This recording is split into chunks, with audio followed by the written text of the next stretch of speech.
Jamie Boley started processing chickens as part of his first job cleaning fish and processing fur. When he got an acreage, he started raising some chickens for himself. Soon others in the community wanted chicken and things escalated from there. Now Jamie not only runs a chicken CSA, but also supplies local restaurants with his chicken.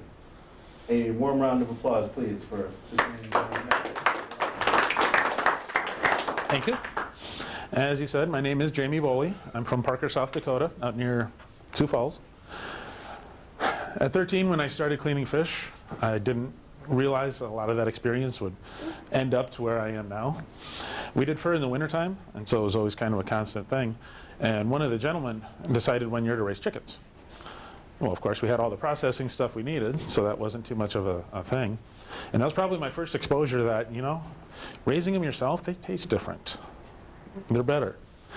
And so, fast forward, probably to about 15 years ago or so, I had a total tank in energy. I had to drag myself out of bed, and of course did the 27,000 blood tests to determine what was going on. And I had low vitamin D, which is really weird for me because I live outside. I'm outside all summer, and this was in August. So they got those levels up, and I felt a little better, and didn't really totally take care of it. And within the same week, I had 3 people ask me if I'd looked into the paleo diet. Okay, so I did my research. 2 weeks later, I got rid of everything that was processed in my house and started buying non-processed foods. I had an acreage. I thought, why don't I raise some of my own? So I went down that rabbit hole of research and started with just some, actually we did it backwards. Chickens are often teased as the gateway livestock. We actually started with llamas and alpacas. And then I got chickens, just for eggs at first, and then I got some meat birds, and then more meat birds, and then some friends wanted meat birds, and that's what escalated to where I'm at today. This is a picture of a series of chicken tractors that I had out in the field this past summer. There's 7 of them there. I raise them a little differently depending on the customer. Some of my restaurant customers, they don't want the 6-pound behemoths because they can't cook them in time for their orders. And so they're only wanting about 3.5, 4, maybe 4.5 pound chickens. And so I can't raise those at the same time I'm trying to see how big I can make this group in the same tractor. So for this particular one, the variables are 25 per tractor. And so there's 175 birds right there. Every day, I move them all 8 feet forward. These are 4x8. I originally designed them for somebody in Sioux Falls. You can have 6 birds in city ordinance. So that you could actually have this in your backyard with 6 birds, rotate it around your yard, and then at that point you'd have to figure out how to process them. The other nice thing is with 4x8, I can throw it in the back of my truck and take it anywhere I want. Now I've built just about every style of chicken tractor there is out there, and I'm back to this. I can move all 7 of those in about 5 minutes with no additional hardware, no additional wheels, dollies, or anything. She can too. My first design I actually tested with a friend of mine's 3-year-old, and he was able to push it.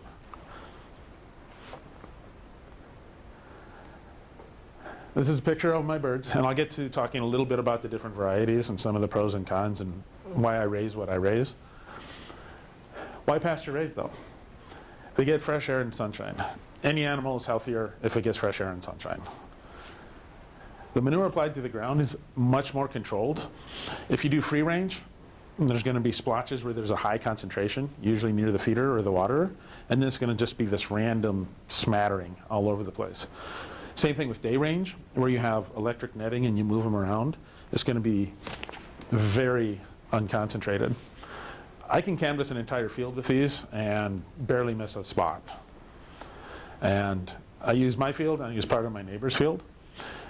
And I love to experiment. If I can change one variable just to see what happens, I'll do that in a heartbeat. And so when I first started, I had them spaced, because I was curious if this nitrogen they were putting down would bleed out. And I could space them and cover more area, but maybe bled out 2 inches. Okay, lesson learned. But as you look at the paddocks, there's normal grass, there's where I raised them, there's normal grass, that's where I raised them. One season, you can see the difference. Now, when everything is the same height, You can tell just by mowing, because it's one pitch and then it's another pitch, then it goes back and it alternates. And so that's another reason I do it. They get exercise, they get bugs, they get grass, and in the process that helps the nutrition in the meat. You know the phrase, you are what you eat? Not entirely true. You're not what you eat, you are what you eat eats. So whatever you're eating, if they're eating well, then when you eat whatever you're eating, you'll eat well. And this way chickens can be chickens. They get to scratch, they get to run in panic when my dog runs by them, they get to be what they're supposed to be. This is a picture of one that I ran along my driveway. And you can see the area that I'd moved the day before. Kind of looks really worn down, but you give that a rain or two, you're going to see it start to perk up and grow. Nice thing is it protects the chickens. It was actually this one a little further down. I came out and along the entire 8-inch length on one side, there was a trough about this wide and about that deep where someone spent all night trying to dig under it. I don't have to clean. In coops, you have to clean the coops. I have my chickens for eggs in a coop with a run, and I hate cleaning that thing out. Don't have to do it here. The even distribution of manure, and this is scalable. You want to do more? Build another tractor. I've also gone through many, many design iterations. I think I'm almost at the final one. During the last speech, I actually had another idea of something I want to try. Breed selection. This is the most common one. The pros on them, they're what people are used to. This is what you get in the grocery store. They are very fast growing. In 6 to 8 weeks, they will be up to size. They have a very large percentage of breast meat, which is quite popular for most people. I prefer legs and thighs myself. I like the dark meat. The cons. They can grow too fast for the organs and skeleton. If you've ever eaten a chicken leg and instead of being nice and straight, it's bent, they simply did not have the nutrition for as fast as they were growing to build a strong skeleton. Their organs can even burst and they'll just die. Bland and low nutrition, they're growing so fast, they don't get that chance. When they say everything tastes like chicken, and it's not really sustainable. You have to purchase them. They're not a breed you can order and continue. They're very, very specialized over many, many generations of hybrids. Freedom Ranger. This is what I raise. The pros, they're faster growing than heritage breeds, and I'll talk about those in a second. They don't grow too fast for their bodies. Typically, I process at 12 weeks, and depending on the feed schedule, they will be between 4 and 6 pounds. So they don't grow too fast. Backing up quick to the Cornish cross, after a certain age, if they're somewhat confined, they recommend a 12 on, 12 off feeding schedule so they don't overeat. You don't have to worry about with these guys. I have some of these that I've kept for a couple years. They have access to free food. They might look like linebackers next to normal people just because of their genetics, but they're still very, very healthy. The cons are they don't grow as fast. And so if you want quick turnaround, they're not going to do it quite as quick. And they still need to be ordered. That is something I'm working on.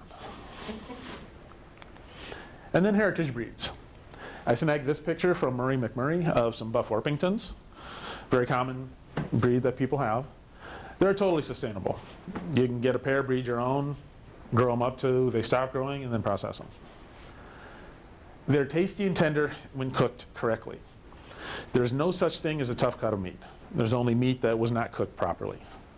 You're not going to throw a tenderloin in a crock pot, and you're not going to take an old grizzled shoulder from a pig and put it on the grill. So it has to be cooked correctly. They are the slowest growing though. To get full size, it could take a year or more. For instance, if you do Jersey Giants, it's 2 to 3 years before they're actually at full size. But they will be big. They can be 10 to 13 pounds. And they don't get as big.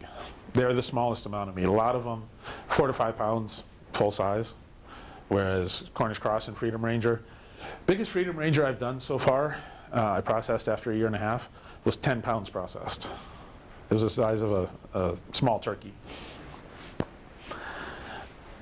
Out of curiosity, anybody have done pastured poultry processing? Okay. This next one might resonate with you. You get chicks, you're excited, you're okay during pastured poultry, and you're frazzled post-processing. And so I've worked on a lot of methods to try and minimize that, to make it more efficient. I work in manufacturing. This is actually my side gig. I work in a sheet metal fabrication plant. I'm a production supervisor there. And so we have all these processes and lean principles and everything. And so I actually have taken a lot of that and applied it to my process. And you'll see that as we go through. Here's my warning. There's graphic pictures coming up of blood, guts, and innards. Fortunately, none of them are mine. Few tools of the trade. Knives. Need good sharp knives. We'll use 3 of them, depending. The one on the left is solely for bleeding them out. On my kill cones, I have a magnet up here. That's where the knife goes. You get done, you put it up there. It's the only thing it's used for. Middle knife is a skinning knife that I use for just about everything. I'll use that if I'm processing pigs or sheep, chickens. And then as part of the final stage of processing, to remove the neck, I'll use the long one, but it wasn't convenient for her, so we actually used the little one. So if there's different stages, don't be afraid to try different knives. Find the right one. Kill cones. These are manufactured kill cones. You can use them where they're made from a bucket, a traffic cone, or whatever. It's just mainly to restrain them from flopping all over the place. Beneath there, I have a tote filled with sawdust. All the blood goes into there and go in the compost pile. Don't have to worry about anything with that. Gloves. I'll wear a nitrile glove just to keep moisture off my hands, because if you have your hands in the water all day and you're wet and they're soaking, they get all pruny and it's just not fun. And so I actually wear 2 pairs of gloves. I'll wear these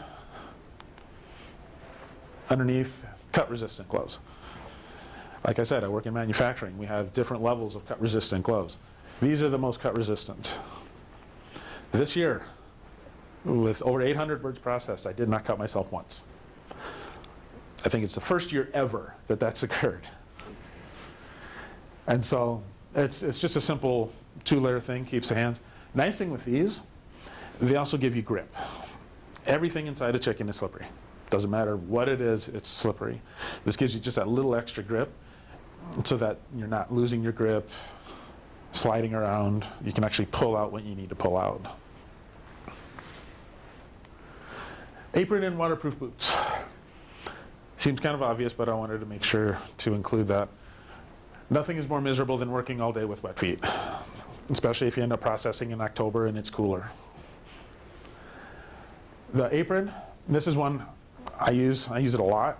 If you have people helping you or you're just doing a few, you can actually get a box of disposable aprons that have the neck hole and you tie them around. And that's a lot of times easier and more convenient because then you're done with it. Don't have to worry about it. Holding the chicken. When I collect the chickens, I actually made a small trailer that goes behind my lawn tractor. And I'll put them in there so that they're this nice convenient height so I can just lift up the lid and grab one. Hold them upside down. The blood will rush to their head. They'll get a little woozy. They'll calm down. A lot of times I'll just hold them here for a second until they stop flapping, and then they're good.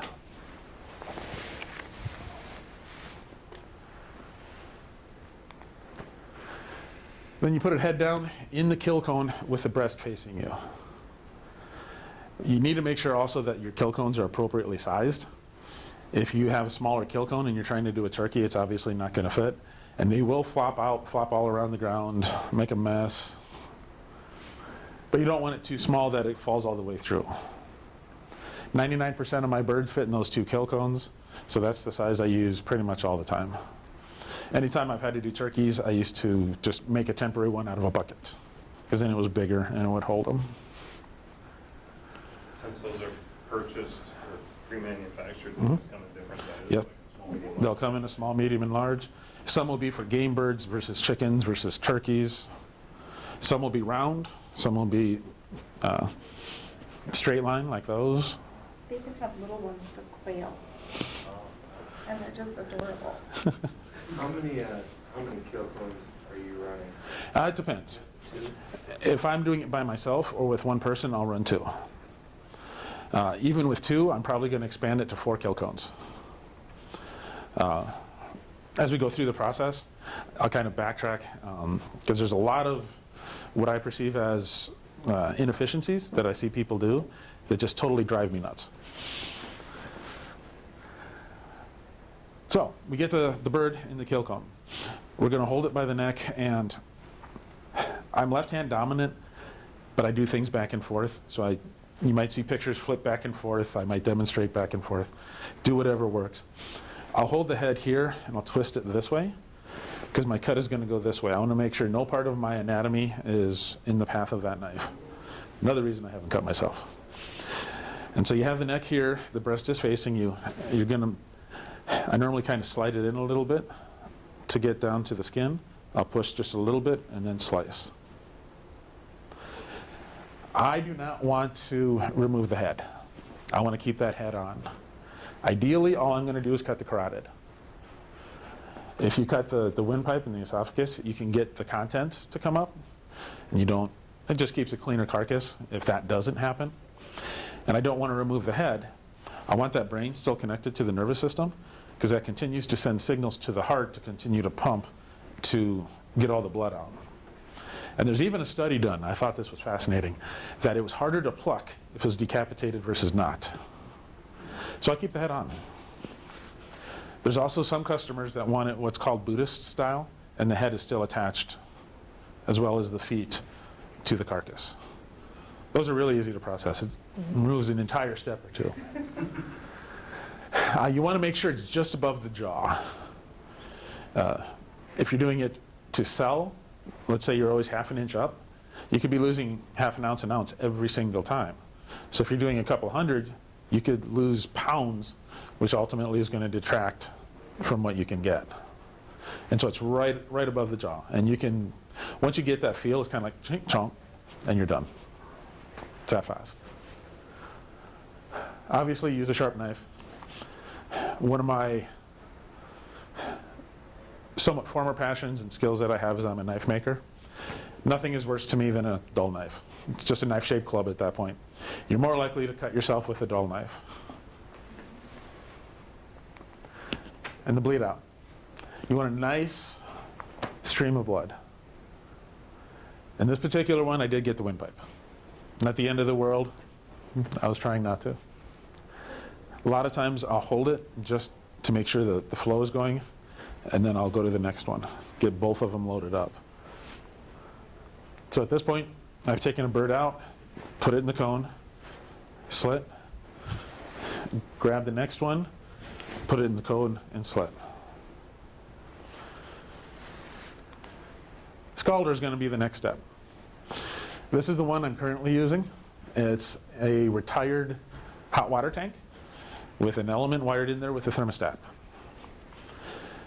Scald temperature is critical. It's the most important thing of the scalding and plucking process, period. 145 degrees is your target, but if you set it at 145 degrees and you put this mass of chicken that is not 145 degrees, it's going to drop the temperature a little bit. So with this particular one, I usually run it about 150. I put the chickens in, it's 145, and I end up with a good pluck. If you go too high, you're going to roast it a little, and you're going to have torn skin. If you go too low, it's not going to pluck well, and it's going to leave splotches of yellow skin, and I do have an example of that coming up. This was what I used initially when I was just doing a few at a time, was a turkey fryer full of water. The problem with this is it's not very much mass of water, and if you only can do one at a time, if you try and do too big or too much, it overflows and puts the flames out. And that was just so frustrating, I had to come up with the other option. So at this point, they're bled out. Now it's time to go to the scalder. I'll finish the tools first. I'll come back. The original plucker I ever used was similar to this style. At the time, many years ago, we didn't have the rubber fingers to get. And so it was actually a wooden drum with hydraulic hose that would beat the feathers out. You can pluck, if you're just doing 2, 3, 4 at a time, you can pluck them by hand. It's not the end of the world, but by about the 7th or 8th one, if you're doing it that way, you're thinking, there's an easier way, I know it. I've got to find it.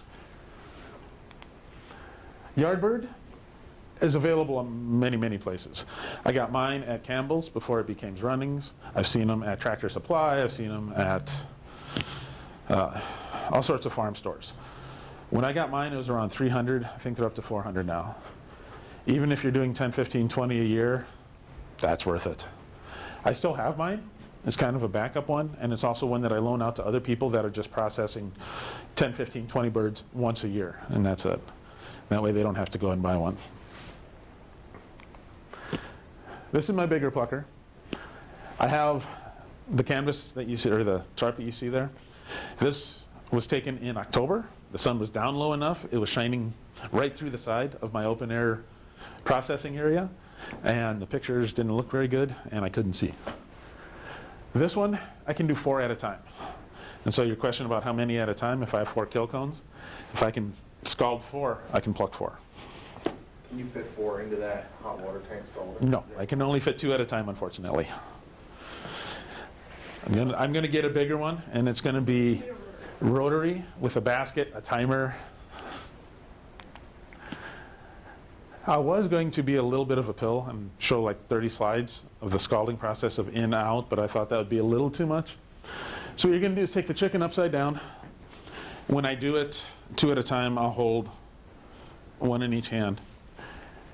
You're gonna go all the way down past the knuckle where the feathers are, and kind of do a, best way I can describe it is a swoosh motion. I'll go down, go back and forth, and then all the way up. You want to make sure you go all the way up. If you don't, then the water doesn't penetrate as well, and you're not going to get that good a pluck. And so it's in the water, out of the water, in the water, out of the water. Typically I do about a 15 dunk routine, and then I check it. Check by pulling out some wing feathers. If they don't come out, dunk a few more times. Depending on variables, I've had it where I'm averaging around 18, 16, 20, and then by about around 75 or 80, you don't even count because you just know, all right, it's ready. Question. Certainly. Do you notice a big difference between the chickens you do versus the Cornish cross? Absolutely.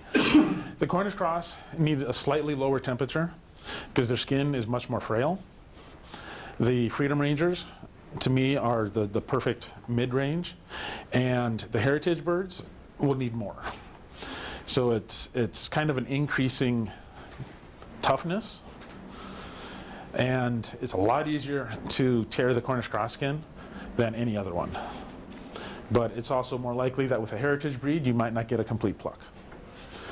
And for me, the Freedom Ranger is that middle of the road that satisfies everything. And then the plucker. Turn on the plucker, throw the birds in, and then you spray it with water to help lubricate the feathers. It gets a cool shock from the heat and the cold, helps rinse the feathers away, and they get exhausted out of shooting in the back. This is an example of a bad scald. On this particular one, the scalder wasn't quite up to temp. And you can see the yellow where that layer of skin was not removed, and all the feathers that are still just a little bit in there. And so for that particular temperature, a few more dunks might have done it. I just waited till it was a few degrees higher. A good scald. Now you notice there's tail feathers on there. They pluck a little harder than Cornish cross. Personally, I like the tail feathers on there. If it's always this way, this is perfect for me. Next slide will tell why. So position it on the table with the head towards you, feet away, breast down. This is just one of those little fold-up multi-layer processing tables. You can set everything up with stainless if you want. Pretty much trying to show that you don't need to. Roll, technical way to remove the head. Grab the neck, grab the head, twist it off. With Cornish cross, it's easy. A little more resistance with the Freedom Ranger. Heritage, sometimes you have to cut the flesh around it to break the neck off. The phrase tough old bird definitely came about from real observations. This is why I like the feathers. It's a handle to remove the oil gland. This is the most likely step if you're doing it without the tail feathers to grab. You can use the wide skinning pliers for fish. You can use those to grab feathers. You can also use that to grab this. Grabbing this by hand is the most likely place to cut yourself in this process. And I've cut the tip off of my finger probably 2 or 3 times in years past. So anything I can do to prevent that. Some people will remove just the little oil gland. I remove the whole thing so that people are used to seeing it look like what they are used to seeing in the grocery store.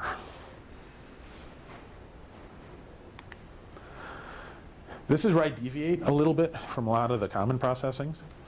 I'll take the neck and squeeze the skin so that it's taut, and I'll slit the neck down to the crevice just above the shoulder blades. I'll separate the neck from the skin, and then I'll separate the esophagus and trachea with the crop from that skin. If you do what you're supposed to and you take feed off the birds a day before you process, there's going to be nothing in that crop, and that's ideal. You can see in this one, there's a little bit. They were still on grass, and that's grass. If it's full of food, my suggestion is once you separate it, sever it off so that you don't spill the contents of that crop inside the cavity of the carcass.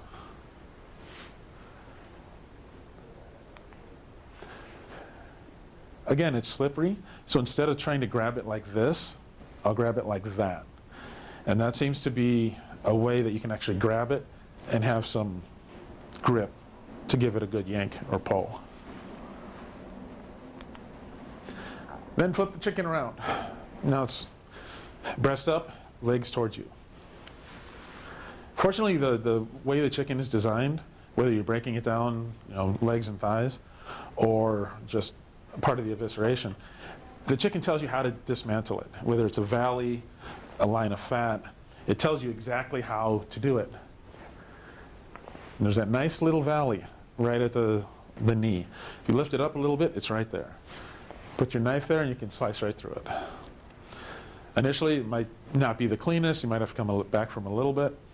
But after a few, it's just snick. And you pop right through.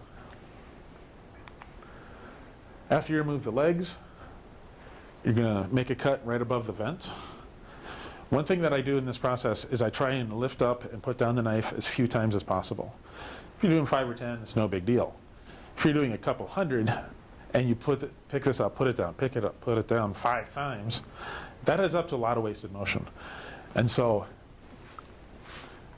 this is almost the last time you're going to use the knife. You only lift up, put it down, lift up, put it down, that's it.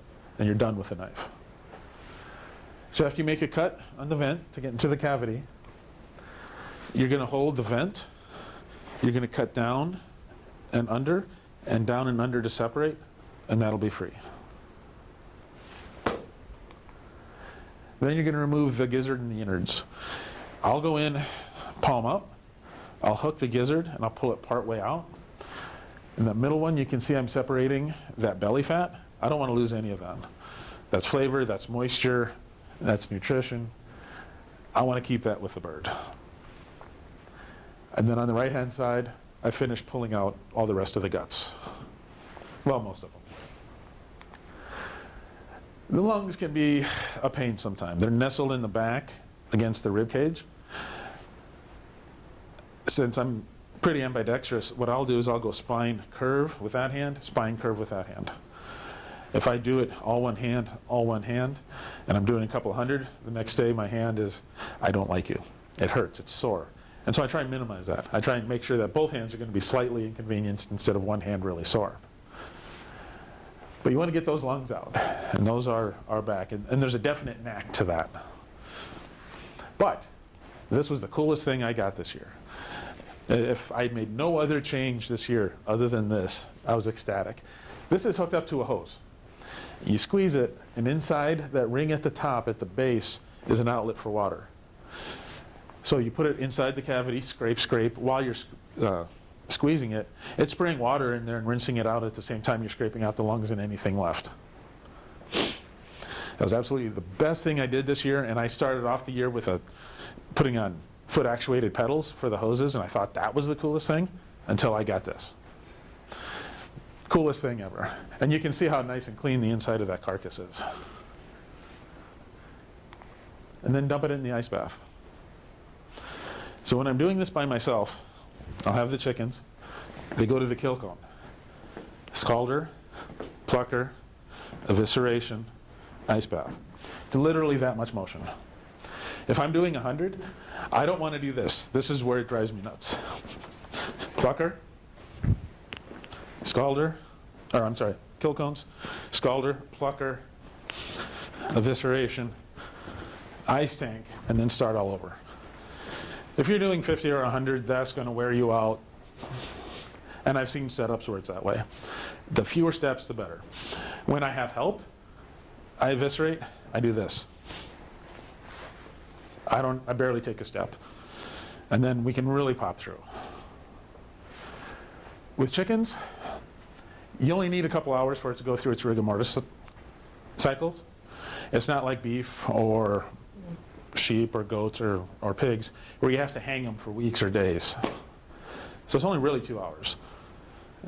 And they're usually done with that. Normally, we suggest processing one day, eat the next. You can't eat the same day. I've done it. It's not the end of the world. And most of the time you won't notice a difference. And so, the innards, the edible portions, the lungs are edible. It's not common here. I learned about this and spoke with a guy from Italy. He's like, oh yeah, we did that all the time. My mom used to make it this way. Cool, something else for me to eat. Another waste product that's no longer a waste product. The heart, the liver, we're familiar with those, and of course the gizzard, everybody's favorite. You'll cut the tube off from the gizzard. I always split open the gizzard, even if I'm not processing the gizzards, to check the chicken health. You can actually tell something about the chicken and how it grew by the contents of its gizzard. And if you split it open, you can see there's rocks in there. That means they had enough grit in there. That actually helped with nutrient uptake, because they don't have the same digestive system we do. And so that's in there to grind, to pulverize. And if you don't see that, your chicken probably didn't grow as much as it could. It didn't get the nutrition that it needed. And so you need to add supplemental grit. The coolest thing I found in there was glass. It was polished like it went through a rock polisher. That's how tough that inner lining of that gizzard is. Right there. And that's what you need to remove to make it edible. You can not remove it, but it's not going to be good eats.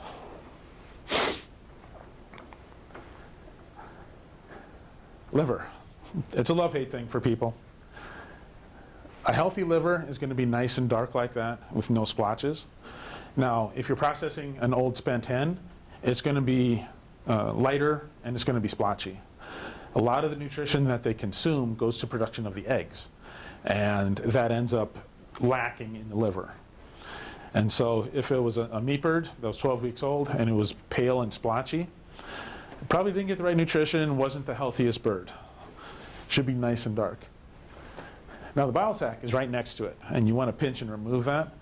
That's that wonderful green stuff. It really is not something you want on the meat. And if you cut that open, let me rephrase that. When you cut that open or spill it, rinse it right away. Get rid of it right away before it contaminates or spoils anything. The heart. Recently saw a post of someone last night. They said, I kept the hearts from this processing. They're never going in the compost pile again, because they are delicious. And if you process hens, they will have eggs in them. I had a bunch that I was clearing out from my coop. These still had plenty to lay, as you can tell. But we actually pulled out an egg that had the shell on it. It's probably going to lay that day. Pulled out a shellless egg that was probably going to be laid the next day. So, and you can actually see all the various stages, because the hens are born with a finite number of eggs, and that doesn't change, and that goes the whole way through. And so it's always interesting to see how many were still in there. It might take them years to get through them, but they're there. And then after all that, you package it, cut it up, take your pick. You do cuts or you just package whole? I just package whole. I sell to a CSA and to individuals as well as to some restaurants. And the poultry exception allows you to do that. When you start getting into cuts, things get a little grayer. A lot of times what I'll do is I'll show people how to do it. Well, it's their chicken, so I can go with them. And there's a lot of different ways to process them. Probably my favorite is to spatchcock it. Remove the backbone, flatten it out. It gives you a lot more surface to apply seasonings, and it'll also cook more evenly. One year I did what I called Thanksgiving chickens. I took some of my birds from the very first batch and I didn't process them till Thanksgiving. They were the 9.5, 10-pound birds. And that's what I did. I spatchcocked 2 of them for my family, seasoned them, and roasted them that way. When you do that, you remove the backbone on it, you say? Yes. Yep. On those, they were old enough I couldn't just knife cut it or clip it with kitchen shears. So I took my meat saw and removed it. And then you pretty much turn it over, push down in the middle of the breast till it cracks. And you can tuck the wings and trim it up a little bit if you want. Between the ice bath and the packaging, so you said like 2 hours in the ice bath, right? Yes. Do you have to dry it before you go to package and freeze it, or do you just stick it in a bag and Kind of dry it. It's more of an air dry. So if I have my container of chickens and ice, take them out. What I'll do is remove the neck. I'll stuff the neck back inside the carcass. The way I do this, there's this wonderful skin from the neck. I'll put that over that opening, and then I'll tuck the wings, and then I'll put it on a drying rack. And then from there, I'll take that into the bag, and I use the heat shrink bags. Those are, if you're going to package them, do that. It's faster than any vacuum saver, and it works fantastic. And then from there, they can go in the freezer or the fridge. An average of 3 to 5 minutes on the drying rack. Because really, if you do that much longer, especially if you do outdoor processing, it will start, that skin will kind of start to dry up a little bit. And it's not doing anything to the skin, but if you're selling it to a client, they might It might not look the greatest. it's just not as pretty. It cooks up the same, it's fine, it's not harming anything. It just doesn't look as pretty. When I'm in good rhythm and I'm doing it by myself with this process, my cycle time per bird is 2 minutes on average. Is that from very start till cleanup is finished? From grabbing it out of the cage to ice bath. Till ice bath? Ironically enough, bagging takes longer at this point. Well, I figured since you were a lean manufacturing guy, that you had it, everything was, Yep. like you knew it took 6 minutes and Pretty close. 38 seconds to. Yeah. We can start- And so at this point, I'll go ahead and open it up for questions, because that's the end of what I have, because the next slide is, oh, I'm sorry, I have examples. I forgot about that. These are some of the Thanksgiving chickens. These are some of the 10-pounders, 9-pounders. And those are the Freedom Rangers? Yes. Nice. Look how dark that meat is. By processing them at 12 weeks, they have a chance to develop that nutrition. Turkeys develop a subcutaneous layer of fat similar to this at around 26 weeks, but the broad-breasted whites used in the store barely make it to 20. So they never develop the flavor. It's one of the biggest reasons you're going to have a really dry turkey. There's no fat inside there. You have to do all this other stuff to maintain that. How And long that's do you it. leave from processing to freezing? Or what's your time frame there? From the ice bath, it'll be a couple hours by the time it gets bagged, straight in the freezer. Have you noticed any leaving them the 24 hours? I've done that. The only thing it really seems to do is make it a little easier to bag, just because of the stiffness and mobility of the carcass. You haven't noticed any difference in tenderness of the bird Yeah. or anything like that? They're a little firmer to the bite than what you're used to in the store, and restaurants like that because they can do so much more with it. I like it, and I'm very opinionated on this because I call the chickens in the store white mush. But even if you pasture-raise Cornish cross, they're going to be so much tastier and firmer and better than what you buy in the store. How old are these birds again that you're processing? 12 weeks. 12 weeks. Wow. And what's your weight average? For this set of customers, 4 pounds. For this set, 6. And this one I adjust the protein so that they just simply don't grow as much. What is your feed? How much do you sell them for? My feed that I feed them is ground corn and a nutrient mix. These, I'll drop the protein down to about 15-16%, and these I'll stick upwards around 18, 19, 20%. Usually I sell them for $20 a bird.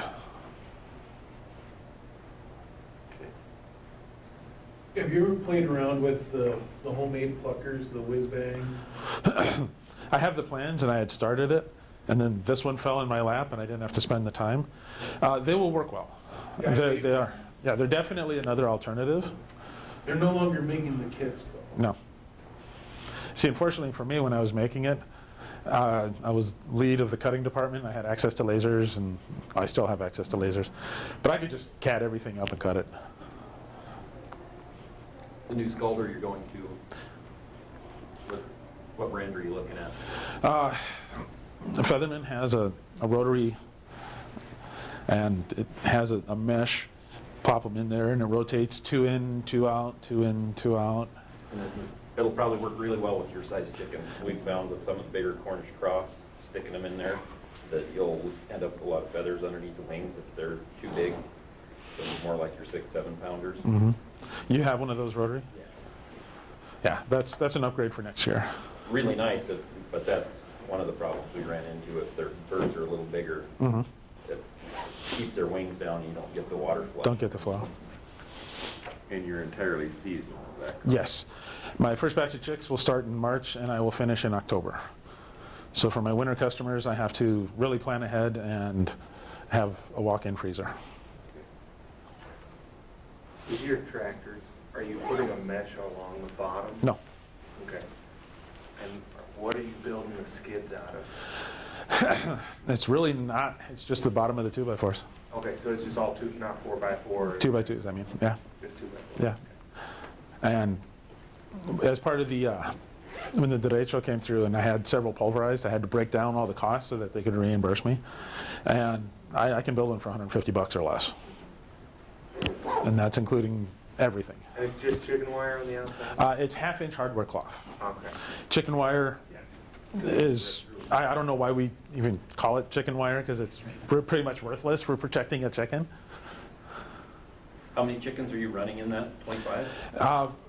For that one, yes. If I'm growing them bigger, I'll dial it down to about 20. I found if you get too many in there, you have more size variation, and it maintains more uniformity if you have 25 if you're aiming for 4-pound, or 20 if you're aiming for bigger. What age do you put the chicks in the tractor? 6 weeks. 6 weeks. So half of their life is in the brooder, half of it is outside, which ironically, they're still outside the lifespan of a typical Cornish cross. And that's where you're going to get a lot of that.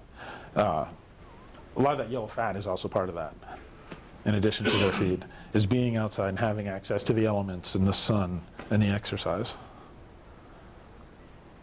Do you have any experience with any of the other, like the ginger broilers and any of that, or did you just kind of transition right to breeding rangers? From the Cornish cross, I did a variety of the other rangers, and they're all pretty close in the same range. I have not tried the ginger broilers. I did try, I think they were kosher kings from Moyers, and those didn't perform the way I wanted them to. I just tried one batch, a small batch Mhm. of the gingers, and they look real similar to what you're doing there. Really nice yellow fat on them. That's also a nice thing about these chicken tractors. If you want to experiment, boom, right there. You can have 6 in a row. It's very easy to change this one a little bit or that one a little bit if you really want to tweak in a variable and dial it in. I really like your idea, because I've got a younger daughter that I want to have help, but I'm using the Salatin style. Mhm. They're just so stinking heavy. You have the wheels and the dolly trying to move it. Yeah, this one, earlier this year, I had to have gallbladder surgery, and I was limited to a 20-pound lift, which was really terrible. I couldn't do anything. And I actually discovered with these, I could just step up to it, push, push, and not aggravate it literally the day I got out of the hospital. Nice. Are you having any issues sliding the tractors on the grass? Are you having any issues with the birds getting their feet back under that back edge while it moves? Or you That's why I push them, because then they want to be away from me, so they're not at this end.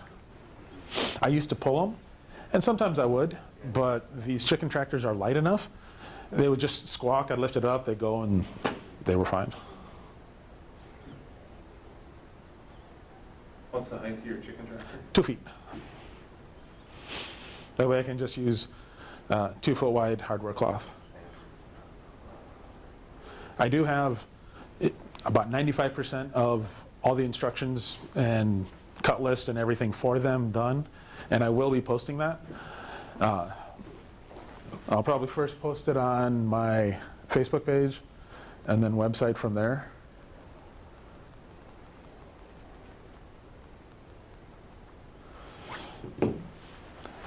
I catted it up at work and made it look really nice and pretty.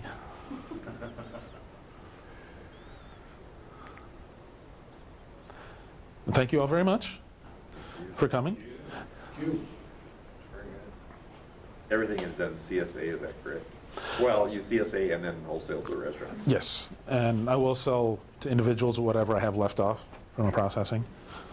And I'm working on one of the businesses in our area that does a vegetable CSA. I'm working on bundling it with that. Do you have any issues getting the price where you needed it to be starting out, or? Not really. This is actually the same price I've had for about 5 years. Through improvement in processes, I've been able to reduce the labor, even while everything else is going up. I might have to go up a little bit this next year. That's because supplements has gone up. Do you have any competition over there? No.